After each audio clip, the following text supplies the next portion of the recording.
What is the #1 water using device in a home or apartment? It's toilets. And that's why we're proud to be supported by Niagara Conservation. Niagara Conservation has some of the lowest flowing and affordable but conventional toilets in the world. Introducing the Stealth, a 0.8 gallon per flush, single flush, and a new dual flush that goes down to 0.5, you cannot get any lower than that without risking backup. Using vacuum-assisted technology and other innovations, these are going to not fail and use less water than any other water flush toilets. GreenHome Institute has some glowing reviews from affordable housing renovation developers who only spec this toilet because it is more durable than conventional toilets and helps reduce the growing water bills that directly impact low-income residents. You know, if it works in this situation, it's going to work anywhere. Now, the original Stealth has a durable side handle, innovative and stylish. It adds timeless element to what is otherwise a very forward-thinking toilet. These toilets are also fully ADA compliant and ensure trending integration of accessibility into green building. Bonus, Niagara and AM Conservation have WaterSense certified 1.25 gallon per minute shower heads and 0.5 gallon per minute faucet aerators, as well as 1.5 gallon per minute sink aerators for both new and existing buildings. These low flow devices feel like normal, and they save water as well as reduce energy use through hot water needs. Take it from me personally. I've had the Stealth and all of these devices, and they work great. Check them out today. Hi, I'm Tom Bassett-Dilley, architect, and I'm here with my clients, Catherine and Ted, who were great clients to work with in terms of really being way down the sustainability path before we even showed up. So we're going to give you a little tour of this 2-flat that we converted into a single family, finished up a couple months ago. Hi, I'm Catherine Morris. I'm a sustainability manager with the Chicago Event Management. So we look at sustainability efforts at the Chicago Marathon and the Bank of America Shamrock Shuffle. And this is my husband. My name is Ted Shea. I'm a physician by training, and I have a background in healthcare sustainability, working with healthcare facilities and greening them, working with organizations such as Practice Green Health and Healthcare Without Harm. And our background in these areas has inspired us to do the work at the house. So this is a historic home, correct? That's right. It's landmarked here. It's a landmark district. Landmark district. So tell us a little bit about, I'm just looking at these windows here, and I know sometimes when you're trying to fit green into windows in historic, there can be challenges. So tell us a little bit about that. Well, so if you look in the entire neighborhood, they're all historic 2-flats, and the key was to make sure the exterior looks the same. So in the other houses, you have the same white metal clad, and so when we install new windows, we want to make sure it stay the same way. So when we install these new triple pane high efficiency windows, it had to look exactly like that. And also the interior of the windows, it had to look, it actually has to be wood. So we had to make sure that was the case through all the existing part of the house. The front facade. Front facade, but we actually ended up carrying it throughout the whole part of the house. Mm-hmm. That's right. Mm-hmm. And there wasn't any challenge getting triple pane to meet historic, or was it? It wasn't so much how many panes, it was just they wanted to make sure that you had the look inside and outside, and which we met. Typically are looking at the Muntin profiles, so that's the division between the glass and the frame profile. That was actually already done before we started the project, so the only new windows that we put in were in the addition, pretty much. And maybe 1 or 2 replacements. Yeah. Okay. Great, well, let's go on in. All right. All right. Hi. Hi. Ted. Hi, I'm Samantha. Samantha. Travis. Catherine, and the homeowners. You're getting the homeowner tour. I'm the architect, Tom. Hi. So you're going to get Good to meet you. a really intensive tour. Do you mind being on a... We'll keep you off the film. Sure, Okay. But yeah, you can we'll join just us. stand behind you. Okay. Just join us and ask questions, please. Okay. So, All right, we're actually going to do a filming of the tour, so... Okay. You just happen to show up at the right time. yeah. All right. And do you want to cover some of this part right here? Yeah. So we're going to ask you to take your shoes off or slip a cover, whatever you prefer to do. It's greener to take your shoes off, but... The slip covers are right there to use. So. We can also reuse them. But we have They go on. places for your shoes to go here if you want to just take them off. whatever you prefer to do. Oh yeah, they have a little. Yeah. Is that too much color on the glass? Oh, I don't know. So, so just an introduction to the entryway. One of the essential elements of the door and around this, and really serve no insulation at all. And we replace them with triple pane windows to improve that efficiency, and while keeping it historical. This was a, and then if you look at the floor, this is the original tiles that was over 100 years old, which we kept. What we did with this project is we actually did converted a 2-flat into a single family. So when we did that, we had 2 entryways. We had to, change it to a 1 entryway, but we had to do something with this space. So we actually had a local artist make the stained glass here to match the flooring and keep it within the period of the house. Behind you is We also kept the all the wood trim is original. So we took all the wood trim off, refinished them, and reinstalled them. To your left over there is a part of Chicago history. The original Shed Aquarium was built in 1930, had an exhibit called Tributaries, and these were pieces of that exhibit that were repurposed into a coat hook. So kind of a fun part of the house that shows some history. Come on in, we'll show you the rest here.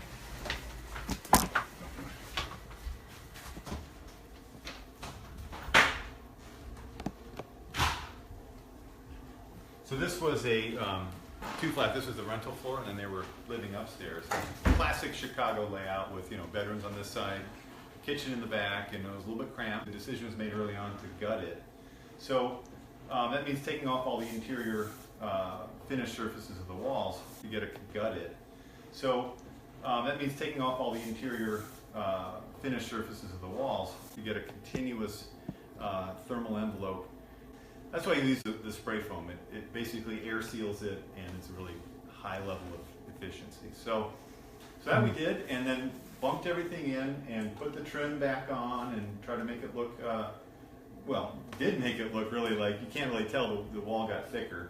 And then in the process, we also were looking at the radiators, which were classic big radiators, replace them with much lower profile radiators. And great thing about insulating is that you don't need as much heat, so you can actually downsize the radiators a little bit. One of the main things that we did architecturally was, figuring out the new flow of the house. So we kind of turned the stair here to integrate it with, so it didn't go out into the entryway, but came into the house this way. And also just figuring out the flow. We didn't have to really rework any of the circulation. This was what was here before. But we did have to figure out how to integrate the new systems. The main one being a ventilation system. So when you spray foam a house and you make it really airtight, you really have to think about keeping fresh air, getting fresh air in the house. So we introduced a conditioning ERV, which is an energy recovery ventilator, and ran the ductwork down this sort of spine here below the existing structure. That gave us an opportunity to kind of create architecturally some interest in the scale of the space, and also integrate lighting. So we have indirect uplighting around the perimeter, and then we just did downlighting down the spine. So trying to create a contemporary element inside the historic interior that is putting together function and aesthetics in one piece. Should we go up first or back first? What do you think? Let's go up. Up. I like up because that gets into the natural light with the big skylight. So. Yeah. And the house is conditioned with these mini splits, which do air conditioning, dehumidifying, which is actually what it's doing right now because humidity is a little high, and it also does heating. And this is a new generation of what's called hyperheat mini split from Mitsubishi, and they actually can heat the house down to -10 degrees. So we have the option of using radiators. We also have the option of using mini splits, and it gives you some flexibility in terms of adjusting humidity. Radiators, actually, with the houses that are so tightly enveloped like this, there actually isn't a dryness problem in the wintertime. Yeah, right. The humidity just stays in the house. So you need to, having 2 systems allows you to tweak that humidity a little bit. And the ventilator definitely manages humidity. That's right, too. on top of that, right. So a lot of different redundancy and That's resiliency. Yeah. Yeah, to the, but it's a really good point. I think that we talk about air quality in terms of the indoor pollutants, but humidity is also definitely a big thing that you have to manage. The ventilators are great for that. All right, going on. Before we head up, tell us a little bit about this unique bulb.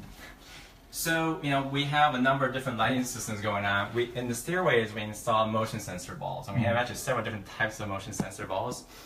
We have a stack lighting, which we talked about a little bit. Here we have what's called a typical PIR,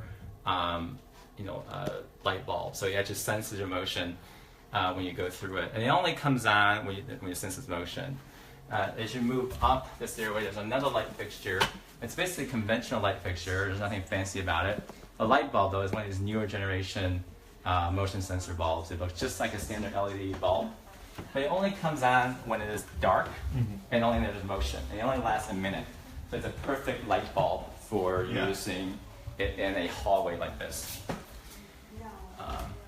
And a lot of these didn't have to require any kind of special wiring or Nothing. switches. It is literally, it looks like a standard light bulb that's LED and it just goes into a standard socket. And that fixture is a standard fixture, and it even senses it through that fabric.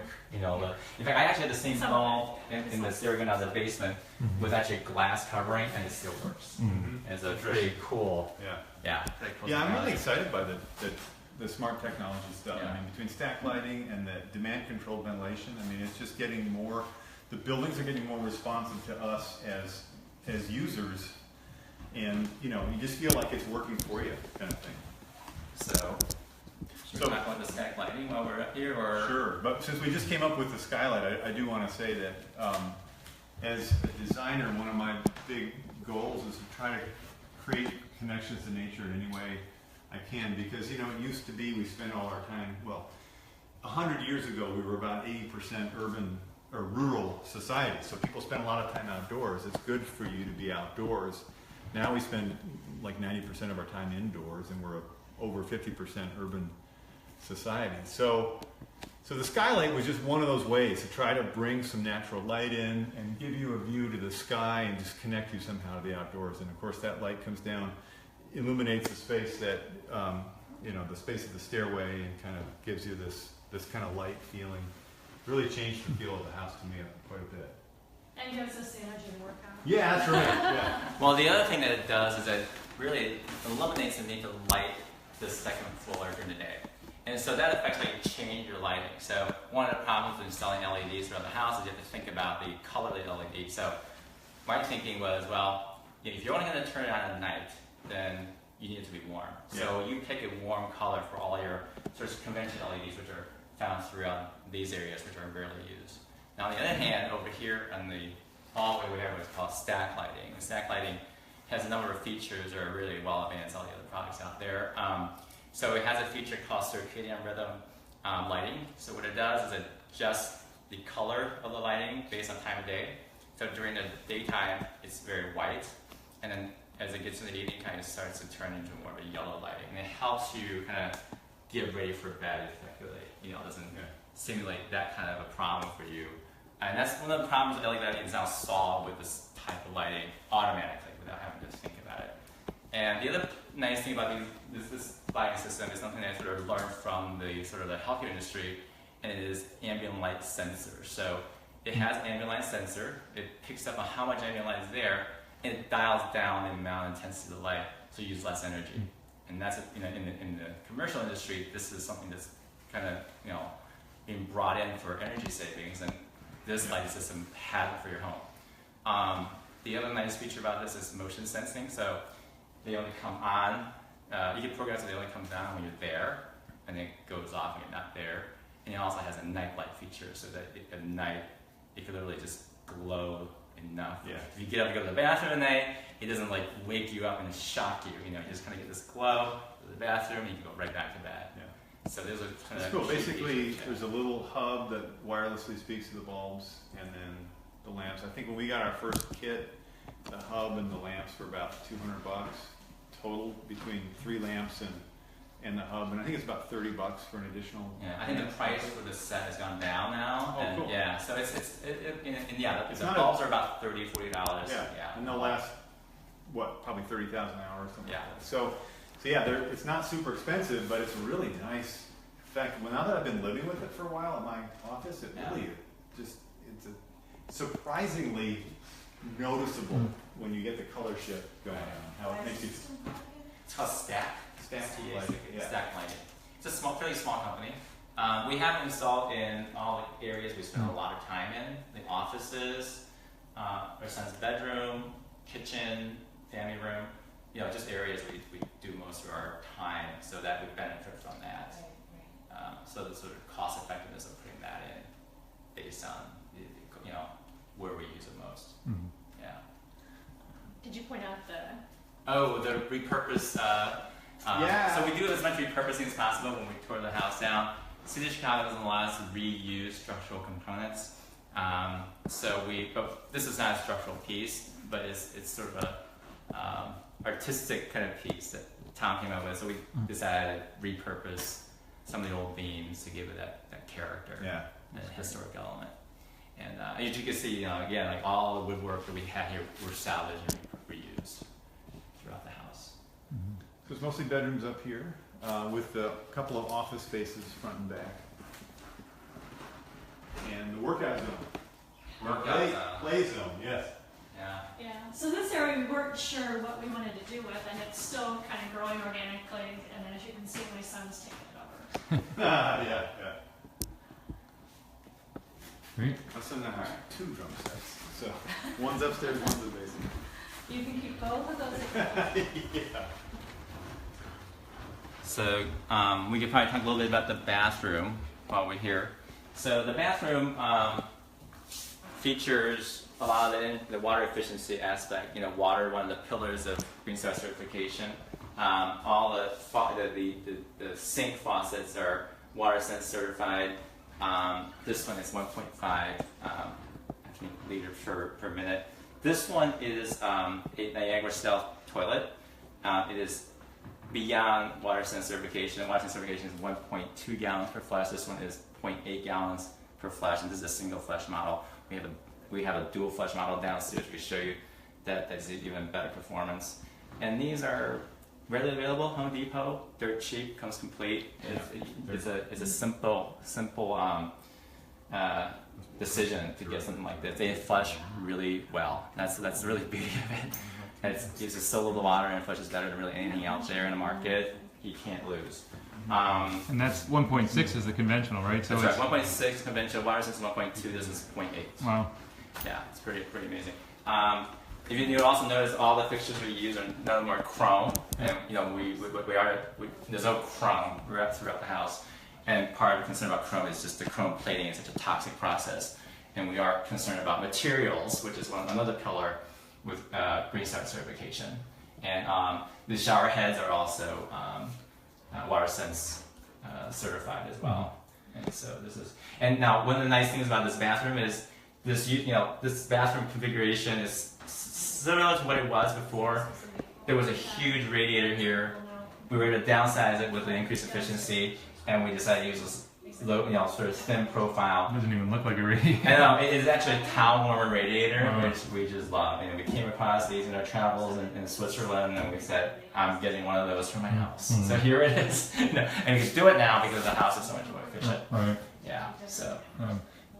One thing I noticed is usually bath fans look a lot bigger. What's this going on up here? So this is basically one of the ventilation ducts that goes through the SER, the ERV ventilation. And you could trigger that ventilation in the bathroom with this really cool switch over here. There's a switch that looks just like any other light switch. It is actually a separate unit. There's no power to it. And from pushing it, the energy of pushing it actually creates energy to send a signal to the SER and turn the ventilation system on. You can actually take this mount to anywhere in the house and it'll work anywhere. Really interesting technology that the SER people have come up with. It's very cool. We have to talk about the laundry room. What's that? Oh yeah. Do you want to talk about that? Yeah.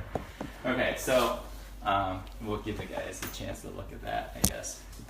Yeah, they don't want to be on. Huh? Okay. So should we wait for them or? Oh, no, go ahead. No? Okay. So the laundry room has one of the interesting things about the laundry room is the dryer that we have. We have a Blomberg it's a heat pump dryer. It's ventless. It's not condensing, so it's heat pump technology. Considerably more efficient than anything out there. Probably the most efficient dryer you can get right now on the market. Isn't it still condensing dryer? It has a drain line, right? But it uses the heat drains pump to to the give you the heat.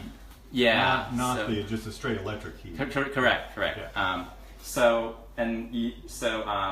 It does take a little longer to dry, but you don't need fabric softener. It comes out very soft. No, and doesn't shrink your clothes. So that's one of the things we really like about having this particular unit. But these are we've used extensively. Love it. No problems with them. Mm-hmm. Yeah. So.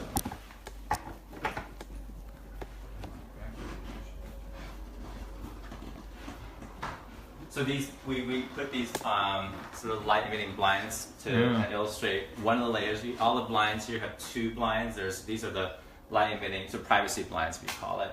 So it allows light to come in to some degree. They keep the UV rays out. They keep the UV rays out, yeah. Over here we sort of this is the addition where we have the south-facing and east-facing windows. Do you want to talk a bit about that? Sure. So, I mean, as a two-flat, this was the back entry, and so this is also the south side of the house, and so it was a chance to get sunlight and view, and it was basically blocked by the old stairway, because you had to have that to make it a two-flat. So when we converted to single-family, the idea was we could make this really nice space back here. So on the first floor, it's the kind of back entry and vista out, as you'll see in a minute, and back here was a sort of an office space, sitting space kind of off of the master bedroom. So, so the back wall had been painted. There was lead paint we had to encapsulate and basically furred out the drywall in front of that and created, the southern and eastern exposure here.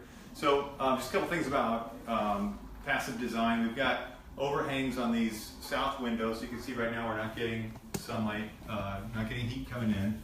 These are triple glazed Alpine windows, so they're really super efficient. And on the east window, that wooden thing you see right there actually slides. The trick with controlling solar gain on east and west facades is that the sun comes in at a very low angle. So an overhang doesn't really do it for you. You have to create a vertical device with shading fins like that. So that thing just slides out of the way. You open the window and you can move it around. So. And left it sort of half split, so you can see the difference. You can see like all that heat coming in. You can feel it. Yeah. Here there's nothing, and that's the beauty of this. Yeah. I did it. This is for illustration purposes. I did that to happen. You really feel the difference, Yeah. And it's really a worthwhile investment right there. Yeah. So we brought our little our soffit out here. You can see there's one of the serve supply. You got fresh air coming in here, and there's indirect lighting up here as well. So, so this is like I think of it as the spine of the house. I definitely think of buildings as organic, like creatures sort of, and they have anatomy and systems that all should be designed as part of the unified whole, not sort of stuck on. Mini splits, in the most case, are kind of stuck on, but we have been integrating them more and more in ducted systems, or as you'll see downstairs in what they call the cassette, where it sits in the ceiling recess. So maybe we should head down there. Is there any benefits to this reused window here? Does it? Well, this actually was a cut. I don't think this is actually a new window. Oh, okay. Over the tub. Okay, so we did the frosted glass just for the privacy aspect of it. You'll see when you come around into the bathroom that it was an idea of just borrowing all this south light deeper into the house. Right. Because we only had otherwise a relatively small window in that bathroom. So kind of like a light shelf concept. Yeah, I mean, definitely when we get into houses that have deeper plans in one way or another, and you can't get as much direct light. In the wintertime, we'll get low angle light coming in here, and you'll almost get direct rays straight into that bathroom because we kept that window low to the tub deck. So yeah, natural light is definitely one of my favorite things to work with in the interior and exterior design. Good. Yeah. I'm going to grab the next tour. There's some people out there. So. Yeah, thanks. Great. Yeah, no, they're fantastic. They're worth every cent. Yeah. You have a project going? Our own residence. Great. Yeah. In the They're city? using eco chambers, so Of course, everybody is. totally worth it. Jason's the man. Yeah. Do you want to? Yeah, Go. yeah. We'll just follow. All right. Let's go. We're heading down now.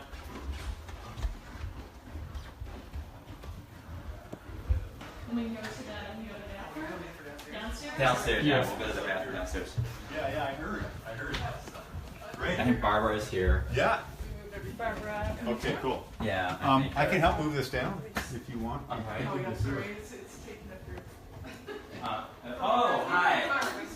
Hi, Ted. Nice to meet you. Let me take you down. Okay, let me. You can see right here that they have the next level of the Niagara Stealth Conservation, which is actually a dual flush toilet. And so you can see on the green side here is a half flush at 0.5, and then on this side is 0.9. I was just telling them about the advanced level there. So if you talk a little bit more about the bathroom though. Yeah, so what we did in here, we had a local artist work with us and design and make our sink, which is an integrated fiber concrete, or integrated fiber cement. So what it's the aggregate contains recycled glass, and then we picked out stones that are inlaid into the sink. So that was something that we wanted to do for the bathroom. Yeah, so it's both a piece of art and also serves as a countertop and a sink at the same time. And also sort of economically, when you sit down and look at the cost of this versus buying countertop and a sink, it's really pretty much the same. Yeah. And so for us, it was a no-brainer. Why not create this beautiful piece of art with the same amount of money you spend on a conventional, sink and a countertop, So it's well worth it. Yeah. And a 30-year-old, friend from 30 years back, so that's nice too. Support a friend. So. And We went through inside home. so we just, my being here now has triggered a stack lighting. So I could talk a little bit about the kitchen and some of the key features of this. Now, one of the things we acquired, Kat, was this countertop. When I bought the house 21 years ago, this countertop was in this kitchen, in this room, and we decided to keep it and reuse it in this brand new kitchen. And we love it. It's really, you can't really get a sink like this today. So we decided to reuse that. We do have some new energy efficient, Energy Star appliances like the dishwasher and the fridge, but we did keep the old stove that we had forever. It is gas, not induction, but I like to cook gas, so we decided to stick with it and have, this is the one part of the house where there is a vent out the house. So one of the issues though is cooking with gas. You have to figure out how to ventilate that cooking stuff out safely. We decided to get one that's very powerful to contain the kitchen fire. But even with this working, there's still kind of stuff that gets in the air. And the nice thing about using this serve is that they have a trigger switch that's connected to the wiring of the lighting and the vent. So whenever I turn the light on or turn the vent on, it actually kicks the serve to maximum air exchange. And that will also enhance air quality within the kitchen. And that's kind of a nice feature of the serve. Moving over here, we have sort of a motion sensor faucet, which is a really nice feature. And this one is triggered 2 different ways to keep the water from running continuously. You have to manually use it. And also keeps your hand clean. Or if your hand's dirty, you can trigger it without having to make the handle dirty. Which is, It's a great prep sink. very great prep sink. So highly recommend something like that. Composting. And of course we have composting. We have many ways of composting this house. Catherine is a Chicago Conservation Corps educator, and she's an educator on composting, a little composting expert. So we have the conventional kitchen kind of container for gathering your scraps and taking it out for composting. We also have a warm composter, which we show you, and then we have an outdoor composter as well. And we have chickens that will eat a lot of the scraps. So actually by the time everything gets utilized, very little ends up in the green machine out there. So, and then we also have a whole house water filter, and the whole house water filter ensures that every faucet you could go to and get something to drink and get water to drink that is clean. And we opted for one that has a self-cleaning mechanism in there, so you don't have to use a pre-filter that has to be replaced regularly, and that saves on material. And it uses coconut course, so the concern with water quality now is, not only is there chlorine, fluoride, but now you're finding pharmaceuticals. And as a healthcare provider, I am concerned about some of these issues. There's very little research on the impact of all that, but why not mitigate it when you can? When you take a shower, you're aerosolizing this water that normally would have chlorine in it. We're eliminating that by having a whole house water filter. Our edible garden gets fed with this filter water, and they thrive much better with the filter water as well. So very important part of the health pillar with GreenStar. This fridge is worth talking about. We chose this fridge for one reason is it has an ethylene scrubber. Ethylene gas scrubber helps to keep your produce fresher for much longer. And food waste is one of the major contributors of greenhouse gases. So this fridge helps us minimize food waste, which minimizes our need to throw stuff out. It just helps with budget in the long run, and also reduce the need to grow vegetables using the fridge, just throw it out. So to me, that's great, and that's worth doing. Yeah. The light you see here, this is made by Hennepin. Hennepin made, and these are sort of standard sockets, but LED bulbs are readily available in every shape and size. These are 3-watt bulbs. You can touch them. Use your little energy. It's made right in Minnesota? Yes. That's right. So yeah, we try to source everything possible locally. The cabinetry is made by a cabinet maker here in Chicago that's 2.9 miles away from our house. Steel skin. And the material they require from the building cabinetry is made in Central Illinois. So again, very close. So again, sourcing as locally as possible as you can was one of the material pillars in GreenStar. Okay. If I can say right now, one thing that was really helpful for us, and it was also helpful, as I mentioned, I work with the Bank of America Chicago Marathon, and we worked with the Council for Responsible Sport in order to have a framework to get certified, and they actually certified our race at the Evergreen level, which is the highest of any marathon in the world. But I wanted to say that having the GreenStar certification framework was really great to have, and I would encourage anyone that is looking at greening their house or looking at ways to improve their living space to use some type of framework, whether it's GreenStar or some other certification. Having that framework so you can go through, because you're not going to be able to think of everything, and look at the different pillars and different ways that you can, and really utilize everything that's out there and make sure that your house is as good as possible. I would have to say though, we decided to go with GreenStar certification because it does reflect a holistic view to sustainability. We look at sustainability in a holistic way, and it's in line with our philosophy. So you have concerns about water use, you have health issues, material selection, energy, and place. And all these elements are important to us when we work on this project. And I think this, GreenStar certification really resonates with our philosophy and how we renovated this site. We chose that over some of the other certification processes, very sort of unidimensional, just energy, for example, with some of the other certifications out there. And so for us, this is a much bigger goal to go after, and really resonates with us much more. Thank you. I wanted to talk a little bit briefly about some of your, because we're not going to be able to make it up to the roof, so let's talk about solar, let's talk about data collection. You guys wanna, so what I did on this TV screen here is, if you give me a second to power it up here. Auto shut off, of course, energy saving, right? But I need to get it back on. So what I'm going to do is pull up the screens I get on my phone to help me control some of the features of the house and monitoring of the house. So I'm going to show you 3 different windows. The first one is the the conditioning energy recovery ventilation system, or the SERV, and this is a wireless feature that I call the service.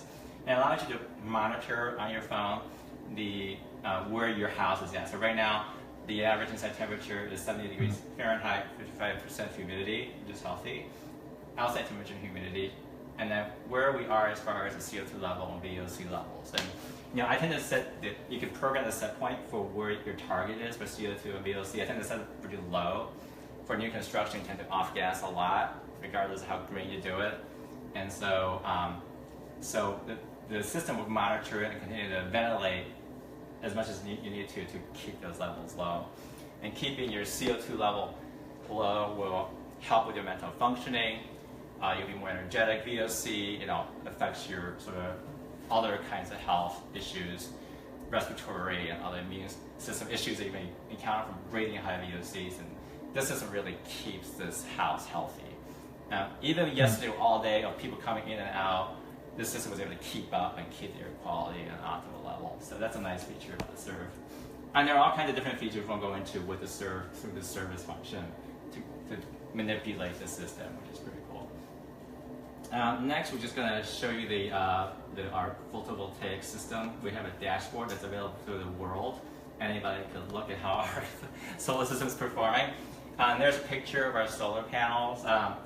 And this kind of gives you the daily production currently. If you scroll up a little bit, you'll see our system production for the month right now is 745 kilowatt hours. And then here's a picture of our solar panels. They're of the 5 rows of PV. These are the 4 rows that are visible. We have a unique way of setting up our PV in that we have to comply with historic landmark requirements, which is that you can't see the PV panels from the street. So we have to make sure that the rows in the back, which is the front in this picture, which is the front of the house, have to be low enough so they're not visible in the street. But we also had to figure out how to maximize it. So in this latitude, usually we're looking at about 30 degrees angulation to get maximum yield. So we need to raise it up close to that without shading the row behind it. So there are a lot of thoughts that has to go into how to maximize the yield. Most PV installers would just kind of put everything, all the racks the same angle, which is not the most efficient way to do it. We work with Ailey Solar, which was wanting to sit down and maximize the yield of each row to maximize the yield of the entire system. And so, which I think is going to help with the performance of the system. Not too many people are that anal like I do something like that. But they were willing to, and in fact they were very excited. So I have to do a real big pitch for Ailey Solar guys. And then we also have electric use monitoring. So it's called TED. It's great. I love that. TED. The energy detective. So with this sort of energy monitoring, we're able to monitor how much my car uses, how much the solar panel is generating, how much my overall load is, and then do a net calculation. So in this graphic, you see a table of our net use. So in the month of May and June, we were net positive by a couple of hundred kilowatt hours. So May was 213, June was 131. We expect July and August to be net negative just because they're heavy users of energy. And you can see that down here our daily use is starting to dip into negative just because we had fairly shady July, a lot of rain, and then heavy use from this tour that we're doing right now. So that gives you an idea. If we graph it, you can kind of look at a couple figures. So the yellow bar is the PV system generating. The blue is your electric vehicle usage. The orange is the overall load, and the brown gives you the net. So there's another way of looking at the graphic of your energy usage this month. So kind of a fun little way to study and help you understand how your energy is being used and what's affecting it. Right, and make decisions to correct. That's right. So do you have what some people call an energy rating and energy budget? Do you have a goal in mind for production versus consumption? Are you on track? So, it's hard to know because we just finished construction and we're still doing a lot of excessive use for different reasons. Mm-hmm. And so I think once we settle down, finish all the work activity, we'll get a better sense. I think in a year from now, we'll get a sense of where we are, and then we can make some adjustments along the way. But I know our PV system generally more than anticipated, and we'll see as we start using it over the next several months how things are looking. Yeah, I know we're HERS rated 33, so so that's a decent number, not the best, but knowing that we're doing okay. Yeah. Good. Yeah. Let's go in the garden, huh? Yeah.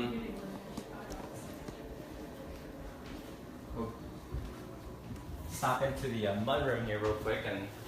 I should point out that one of the goals was to bring as much natural light into the house as possible. So we achieved that with the mudroom, and then with the open window into the family area, as well as a large window that you saw in the kitchen. So this is my worm composting. I just used a normal Rubbermaid bin, drilled some holes in the top and the sides for airflow, so the worms can breathe. And then inside, you can see my worms are pretty active right now. They're scattered throughout. Keep paper over the peels, so we just throw our food scraps in there, mainly vegetable and fruit scraps. For those of you on camera maybe wondering, no, it does not stink in here at all. So not at all. That was one of the criteria for me to allow this to happen. And after living with it for several years like this, I'm completely for it. And the reason is that we fertilize an entire edible garden, which you'll see shortly, with worm composting, and it is just an incredible fertilizer.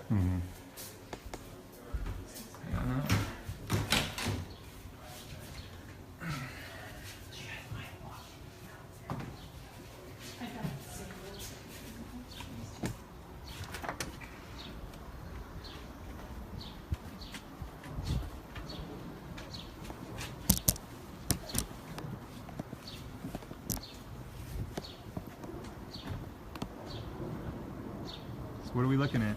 So you're looking at our garden, which we installed as soon as possible this spring, and it's already growing vibrantly. So over here, what you're looking at is our edible garden section. So we have 4 raised beds in different degrees of shading. And literally a month ago, there was nothing here. It just kind of grew like crazy with using the worm compost. So a lot of edible plants, some of which are interesting. This is Amaranthus varietas, or amaranth, which is I think a future vegetable. It grows so well for feeding yourself with greens. It's like a mild spinach. It's like a mild spinach. And your typical peppers and tomatoes and cucumbers, which we pickle to keep ourselves fed through the wintertime. Behind that is one of our rain harvesting systems. We have a 250-gallon rain harvest system over here that captures, it's capable of capturing 50% of the roof water in a half-inch rain event. And then over here we have our composter, outdoor composter, and here we have pawpaw trees, which are native to our region. And if you ever want to see what pawpaw fruit looks like, here they are. Being native, they require no maintenance, and they're deciduous. So in the fall, you get this beautiful yellow leaf that really adds something to look for in the fall. Over here we have our chickens. We have 3 chickens for our 3 household members, and our nesting box is over here. And no eggs yet. I harvested them this morning. Oh, so did I don't you? expect anything today yet. And then moving down, we have our apiary, which we installed about a month and a half ago, and we really started with just one box here, and then, but it's even in Chicago, we get lots of nectar, and we've already transitioned up to 2.5 stacks because of just the amount of activity that we have here. The garage was a pre-existing structure.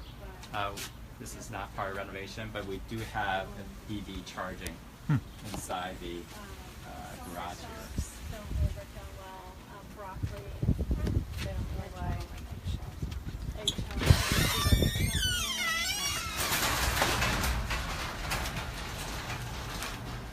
One thing I've noticed is the garage is detached from the house, right? That's right, and that's a real benefit in terms of energy efficiency, not having to attach it to a house. Standard EV, 240 EV charger. I actually had this installed a long time ago, about 5 some odd years ago, when I purchased this car. And so we have a 220 line kind of running underground to this garage, and hopefully we'll eventually go full EV in both cars, and then we'll be able to utilize this infrastructure to go all EV soon.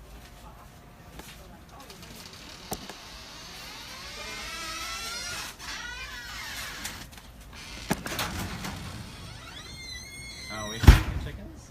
They love kale. Who doesn't love kale? How you doing?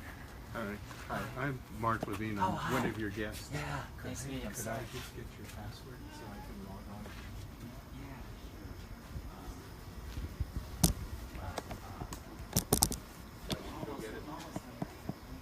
Yeah, absolutely. No, it's nothing urgent.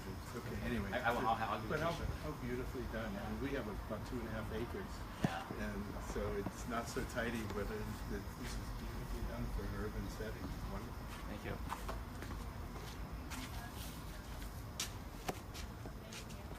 So all the plants here are native, and we have rain garden here that allows us to capture all the water on the roof of the garage, and also keep the water away from the house, so that the water kind of pools over here. And really, with this rain garden installed, we really have had little sense of moisture in the house at all. And with these big rainfall events we had recently, we really haven't had any kind of sense of moisture in the addition, because this is so effective. Plus, And we also, so we worked with Julia Ben. She's a spirited gardener, and she helped lay out all the rain gardens, and she's been doing it for forever. So it was nice having an expert come in and help us figure out how to manage everything. and this was just installed, it's already thriving pretty well. The idea is that hopefully this will really grow and fill the space in. But already we're starting to see a lot of butterflies and a lot of great wildlife activity here in this urban garden here.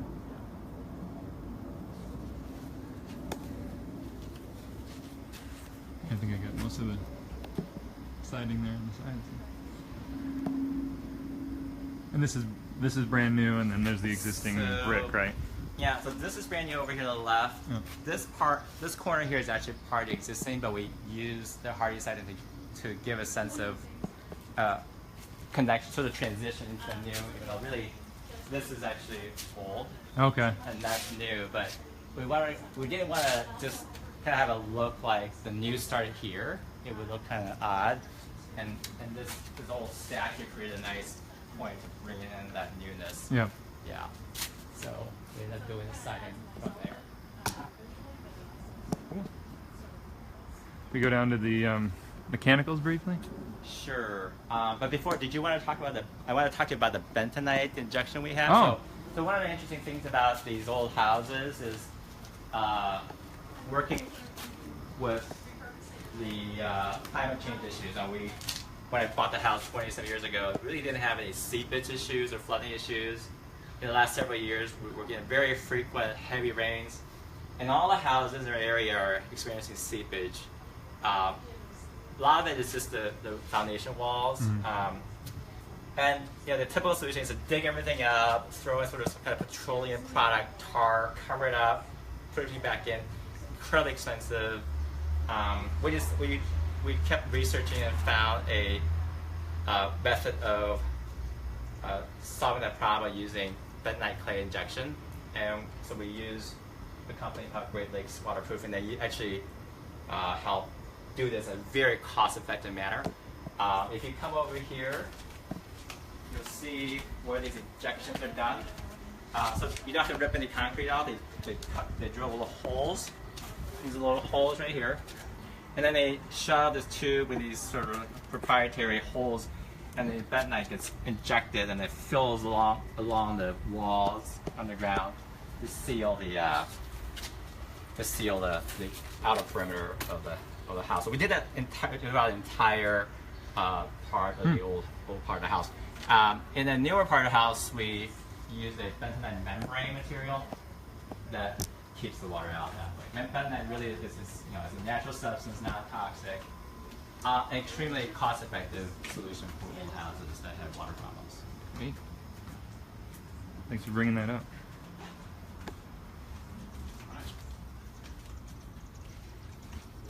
Let you open the door.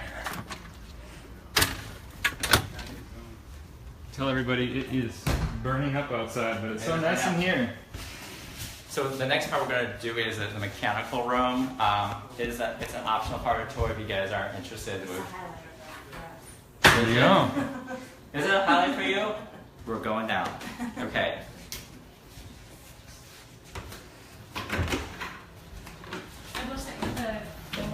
So the lighting again here is these newer generation LED bulbs. They actually sit behind a glass cover, but they are capable of sensing motion. I mean, in fact, when they're coming at night, literally like when I walk into that door, that triggers this light to come on. That's how sensitive they are.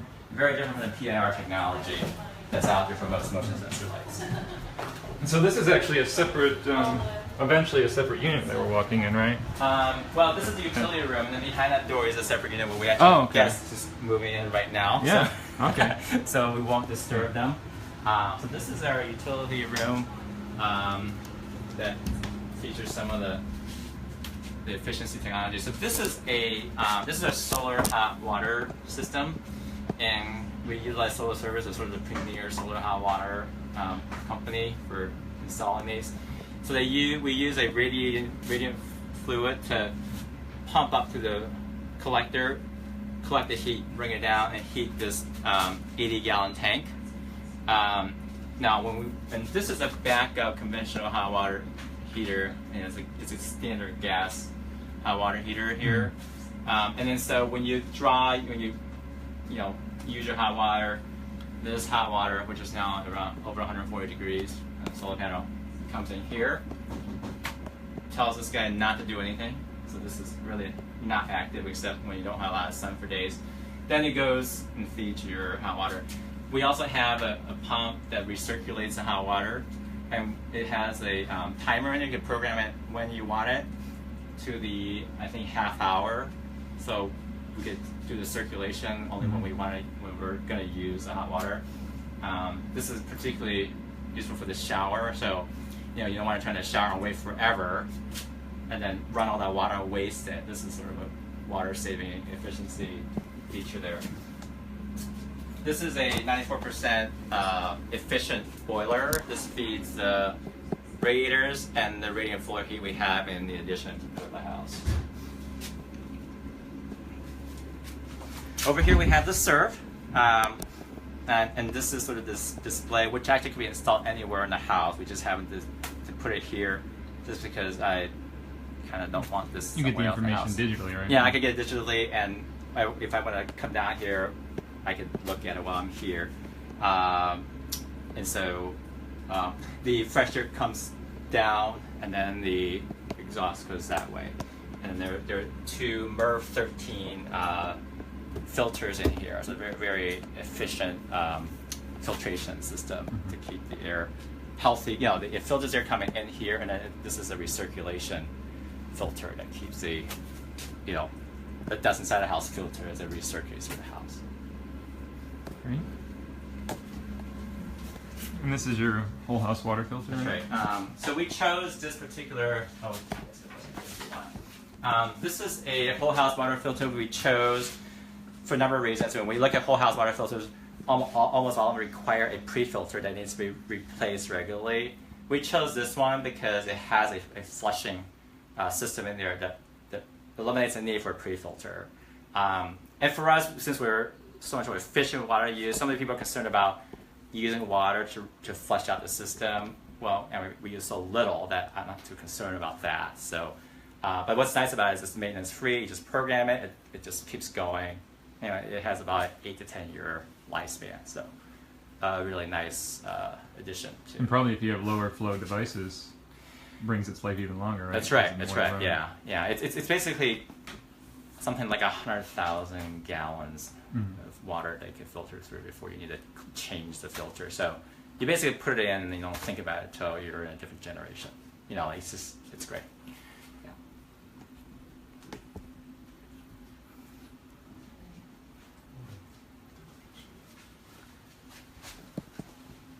And all the hot water pipes are insulated throughout the house, so you see that kind of going to places as well.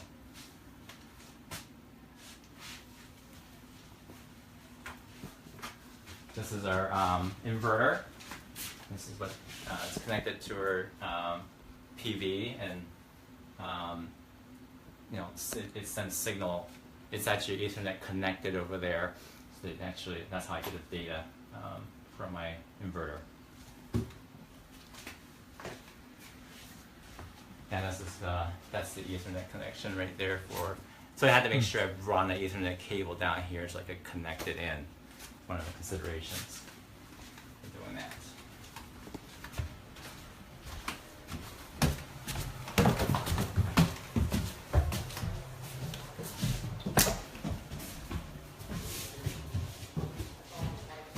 So one thing I noticed, and maybe some of the viewers noticed in a couple places of the house, is these cassettes up in the house versus the head mini splits. Yeah. You know, I know some folks they don't like the concept of mini splits because, you know, it's kind of aesthetically sticking out. Yeah. But I've noticed with your project, you've kind of got both. Right. And why do you have sort of the... Well, I'm not actually a fan of the cassettes. I don't think they perform as well in the room. We started using the standard heads that you see that are wall mounted, and we really wanted to keep those because they are the most efficient technology out there. These cassettes are a little bit less efficient, but we had to resort to the cassettes in certain areas just because of the way the vertical height needed to run one of these heads. You got to have, you know, space for the head and some space above it to allow airflow into it, which is usually, you know, taken in from the top. And we didn't really have that kind of space on the wall of the soffit, so that we had to resort to using the cassettes. They look great because they really don't take any space at all from what you have. And we have two installed this way, one here in the soffit, and we have one in the office upstairs. So there's definitely pros and cons to using it. You know, for energy efficiency purposes, I would run the conventional heads more and really run these cassettes when I really have to. So there's sort of pros and cons of each one. You know, very little real estate. Nobody even notices it, but less efficient. And then the conventional heads, which we love, I mean, they really, very effectively, rapidly dehumidify and cool the room better than these. Yeah. Right. Well, let's head up real quick. I wanted to just as we close. When we first talked before we got started live here, we brought up the idea of GreenStar having an electromagnetic frequency reduction strategy. That's right. And you kind of showed me a little bit further how you looked into right. that. So, you know, as a physician, I'm always interested in you know, factors of a building and how it affects your health. And, you know, I don't know that much about the effect of EMF on your wellness. I'm not really good on that, but I did want to study the effect of different, you know, HVAC systems, different components of your house that contribute to EMF. So I have a tri-field meter here, which you can purchase easily, and it allows you to monitor the EMF wherever you are. So having it on, you can kind of right now look at the sort of the general baseline EMF that's going on in the house, and you can approach concerns like refrigerators, this mini split head, and things like that, Wi-Fi component, and just see how it affects you. So it allows you to know whether your components are going to affect you where you spend most of the time. You know, one concern is sleep. The concern is how EMF affects sleep. And having this allows you to know, well, is something really a problem or not? So it's a much more, to me, more scientific way of looking at the issue, whether it really affects you where your bed is. So you can take this and the biggest concern is refrigerators, and really kind of taking out this refrigerator is no change with this particular refrigerator. So it's kind of nice to know that that's not a factor. Whereas we could come over to this is our data room. This is where our Wi-Fi and our Cat6 cables all running through. And if I run it through there, there's just sort of crazy activity going on. But it does, you can see that it really takes, getting pretty close to have that kind of, here's a baseline, and then you kind of, as you get close to it, you start to see kind of crazy activity kind of bouncing back and forth as well. So, so that gives you a sense of what your concerns are, whether there's a real concern or not, using some objective way of measuring EMF. Yeah. Well, thank you for having us in your home, and we're going to be looking forward to share your certification and more information. Do you have any information online if people wanted to check out what you did, read more about it? Well, we actually, our house is featured on Tom Bassett Dilly's website, okay. So that's one way to get some visual and pictures of the house. Okay. That's probably the best bet. Our PV data through Solar Edge Inverter, you can go to the website and you have that get shared. This is shared to the world. Okay. So we actually can get data for you on so our everyone energy can generation. Go and can know how much you're using and, yeah, and so, can judge you. Yeah, that's right. We can be judged. But to me, it's a lot of fun to kind of go out there and see how the system is performing. Yeah. Right? Yeah. Well, thank you for inviting us in. Yeah, and, you're welcome.